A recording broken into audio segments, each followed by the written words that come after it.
Сегодня я хочу вас познакомить с N-ацетил-L-цистеином или коротко НАК. Для чего же он нужен нашему организму? НАК регулирует процессы вывода токсинов из организма, обеспечивает поддержку здоровья печени и дыхательной системы, борется с окислительным стрессом, поддерживает выработку глутатиона, главного фермента антиоксидантной защиты всех клеток организма. Также вы можете забыть про походы в аптеку за муколитическими средствами, так как НАК обладает мощным быстродействующим муколитическим эффектом.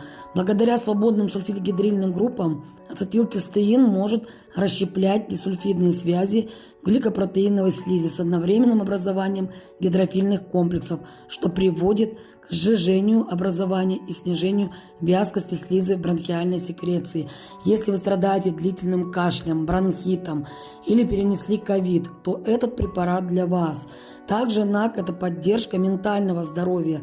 НАК может быть полезен при лечении психических расстройств, таких как депрессия, шизофрения, ОКР. В наше время сейчас очень многие страдают ОКР. Для кого этот препарат?